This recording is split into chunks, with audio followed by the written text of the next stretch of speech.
앞에 말씀 11장에는 소발의 권면이 있었고요.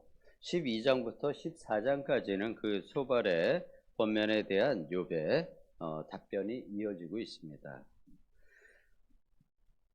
그 소발의 권면은 내용이 이러했습니다. 하나님은 신비한 분이시니 그분께 대들지 말고 지금의 고난을 하나님의 뜻으로 욥 내가 알고 견디면은 네가 복을 받을 것이다 라고 이야기했었는데 욥은 이렇게 대답을 하죠.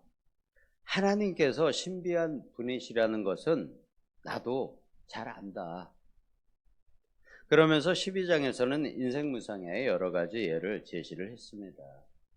권력자가 나중에 치욕을 당하게 되고 또 성공해서 남에게 충고하던 자가 도리어 수치를 당하기도 하는 일이 있다.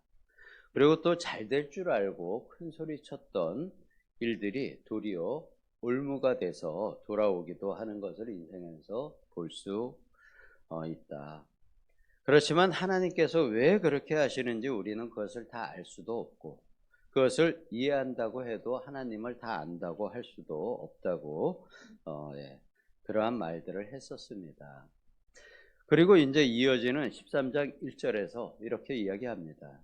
나의 눈이 이것을 다 보았고 나의 귀가 이것을 듣고 깨달았다. 나도 너희들 못지않게 다 알고 있다. 내가 하나님을 다 안다고 할 수는 없지만 너희가 이야기하는 것은 내가 겪은 문제와는 조금 다른 문제이다라고 계속 항변을 해왔습니다. 욥의 친구들은 그들이 아는 지식, 경험, 그것들을 욥의 문제에 가지고 와서 끌고 와서 자신들의 지식에다가 욥의 경우를 우겨 넣으면서 설명을 하고 있습니다. 하지만 욥도 그것은 이미 자신도 알고 있는 내용이었고 그런데 지금 나의 문제는 그것으로 설명이 되지 않는다. 해석이 될 수가 없다라고 이야기하고 있죠. 우리들은 흔히 자신이 아는 것으로 다른 사람을 부정하고 또 자신의 틀, 지식의 틀에 상대를 맞추어 넣으려고 하는 일들이 실제로도 많이 일어납니다. 저 역시 다른 사람들과의 관계에서 이러한 일들이 제 생각 안에서 많이 생기는 것을 저 자신도 알 수가 있습니다. 실제로 겪는 일들이죠. 근데 이러한 일들은 개인의 일에서만 발생하지 않습니다. 큰 예를 들어본다 그러면은 20세기의 교회사에서 생긴 중요한 사건 중에 하나가 오순절 교회의 부흥이었습니다. 우리나라에서는 순복음 교회에 해당이 되죠. 이것은 우리나라만의 일이 아니었고 세계적인 추세로 나타나는 그러한 일이었는데 당시 우리나라에서는 장로교가 교세가 가장 컸고 또 자부심이 강한 교파였습니다. 그런데 어느 날부터 오순절 계열의 순복음 교회가 폭발하듯이 교세가 크게 성장을 하니까 장로교에서는 순복음을 이단으로 규정을 하고 몰아세웠습니다. 그러다가 여러 해가 지나서 이단이 아닌 것으로 인정을 하게 되었죠. 근데 그때 인정을 한 것은 장로교가 인정을 하게 된 것은 순복음 교회 자체만이 아니라 20세기 교회사에서 가장 중요한 변화가 부흥이었다는 것, 그것도 같이 받아들이게 된 것이죠. 장로교는 주로 신앙의 이론을 중시하는 교파였었죠. 그래서 지금처럼 통성기도 같은 것도 없었고 아주 조용하게 예배 중에 아멘 같은 답변도 하지 못했었고 예배 시간을 아주 경건하고 조용하게 지키던 교파였는데 이러한 이론을 중시하는 장로교에서 순복음 교회를 인정할 수밖에 없었던 어떻게 보면 가장 큰 이유는 장로교에서 금기시하고 있던 성령 세례를 받은 교인들 그리고 목회자들이 장로교 내에서도 점차 많아졌기 때문이었습니다. 그리고 또 유명한 마틴 로이드 존스 목사님이라는 분이 계시는데, 그분이 썼던 성령 세례라는 그 책에 대해서도 본인이 어떤 성령 세례에 대한 자세한 이론을 서술을 하고 있습니다. 이 존스 목사님은 아주 극보수파 경향을 가진 분이십니다. 이론을 아주 중시하는 목사님이시죠. 그래서 그분의 성향으로 봐서는 신비주의, 성령 세례는 아주 반대를 하실 것 같은 분이신데, 그렇지만 존스 목사님은 성령 세례에 대해서 이렇게 책을 내기도 하시고, 제가 그분의 책을 많이 봤을 때 거의 모든 한 번 한 번의 설교에서 성령의 인도를 따라야 된다는 말을 거의 설교 때마다 매주 말씀을 하시는 분이십니다. 물론 욥의 당시에는 이러한 성령 세례의 개념이 없을 때였지만 신앙이 이론만으로 다 설명이 되지는 않습니다. 욥이 친구들에게 하는 주장도 그러한 것이죠. 나의 상황을 너희가 아는 범위에 붙들어 매서 너희의 정당함을 확인하려고 하지 말라. 나의 상황은 그것에서 벗어난다. 하나님은 지금 나에게 듣지도 보지도 못한 일을 하고 계신다. 나도 이해가 되지 않으니 하나님께 물어볼 수밖에 없다. 그러니까 나나 너희가 알던 어떤 지식의 범위, 관념의 범위 내에서는 도저히 설명이 되지 않는다라는 것을 서로 어떻게 보면 비슷한 논란을 이어가고 있는 것입니다. 다만 논란의 주제가 바뀌어가면서 같은 이야기들을 하는데, 우리는 신앙생활을 하면서 신앙의 도움을 받는 신앙의 도구들이 있습니다. 도구라고 표현을 하면 좀 그렇지만 여러 가지 우리가 신앙의 도움을 받는 것들이 있는데요.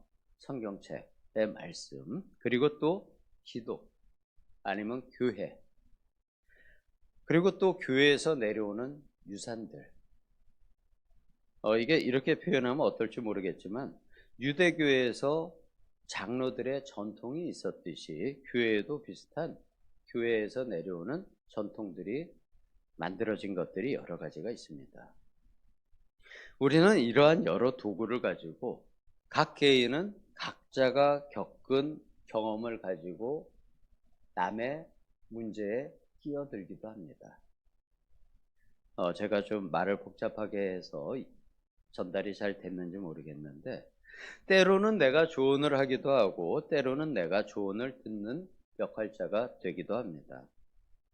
그래서 때로는 그러한 조언이 도움이 될 때도 있지만 지금 욥의 경우처럼 그 조언이 경우에 맞지 않는 경우들도 많이 생기곤 합니다. 나는 그런 것이 아닌데, 쉽게 얘기하면 나는 그런 의도가 아니었는데 교회 내에서 오해를 받는 일들이 생기기도 하는 거죠. 나에게 아니면 다른 성도에게도. 하나님께서는 우리 각자를 다루시는 신앙의 이야기, 각자의 삶의 이야기가 있습니다. 그리고 이 각자에게 그 신앙의 이야기가 조금씩 다른 경우들이 있습니다. 그래서 신앙적인 권면은 좀 조심스럽게 접근을 해야 하기도 합니다. 신앙이라는 것은 강제로 주입될 수가 없는 것입니다. 그리고 또 신앙이라는 것은, 신앙의 이해라는 것은 음식으로 비유하면은 내 입으로 꼭꼭 씹어서 내 살과 피가 만들어져야지 제대로 내 것으로 소화가 되고 나의 것으로 내 몸에 흡수가 됩니다. 강제로 채워 넣어서 강요할 수 있는 것이 아닙니다. 나 스스로 먹고 소화시키고 훈련해서 나의 것으로 만들도록 옆에 있는 사람이 존중하며 기다려 주어야지 될 때도 많이 있습니다. 특히 나와 가까운 사람, 그리고 나의 자녀들에게 이것을 우리가 잘 실천해야 합니다. 그리고 이제 또 이어지는 13절부터는 관용구가 많이 있습니다. 그래서 그 부분은 제가 한 구절 한 구절 조금 말씀 내용을 설명을 좀 드리도록 하겠습니다. 13절은 자신이 한 말에 대하여 어떠한 결과가 있든지 어떠한 모든 책임을 자신이 지겠다는 결연한 의지를 표현을 합니다. 그것은 이해하는 데 큰 문제가 없고요. 14절에서는 이러한 표현이 있습니다. 내 살을 내가 물고 와서 라는 표현이 있고, 내 생명을 내 손에 주겠느냐 라고 두 가지 표현이 있는데, 이 두 문장의 의미는 그 당시에 관용구입니다. 유대인들의 관용구의 표현인데, 뜻은 어떠한 대가를 치르더라도 자신이 하고 싶은 말, 즉 자신의 욥으로서는 자신의 무죄함을 내가 하나님께 변론을 하겠다는 의지를 나타내는 말입니다.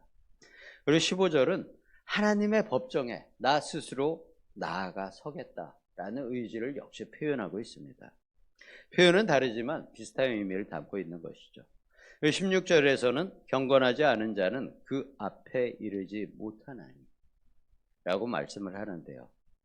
그 당시 하나님 앞에는 구약시대 전체에 해당이 되기도 하죠. 부정한 자가 하나님 앞에 부정한 채로 그대로 나아가면 죽습니다. 구약 제사의 의미는 부정한 사람인 채로 하나님 앞에 나아가면 죽을 수밖에 없기 때문에 희생 제물을 통해서 나 스스로를 정결하게 한 후에 하나님 앞에 서게 되는 것을 의미하는 것입니다.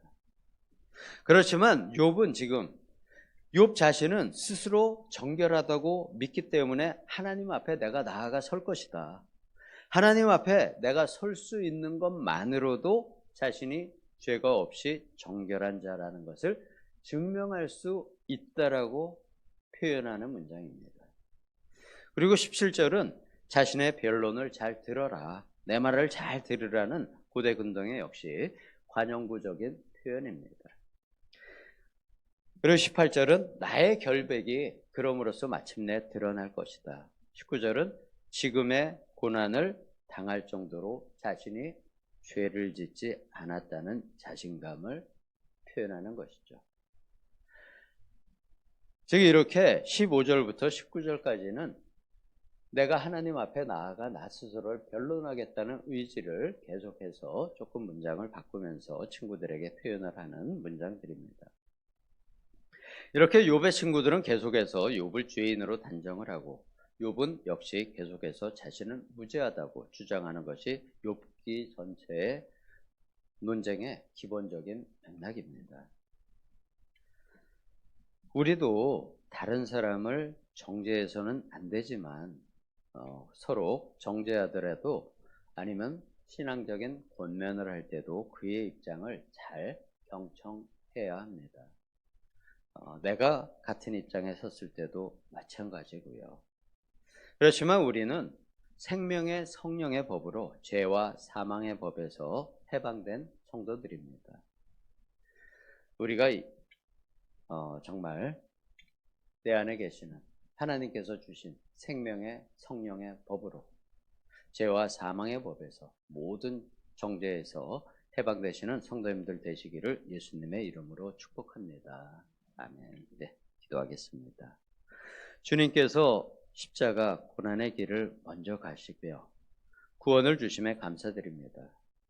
우리도 주님의 자기 부정 그리고 주님의 섬김에 함께 참여하겠습니다. 우리의 마음 깊은 곳까지 찾아오셔서 우리를 인도하여 주심에 감사드립니다. 그 인도하심에 잘 순종하며 따라가는 우리 모두 되기를 예수님의 이름으로 기도드립니다. 아멘.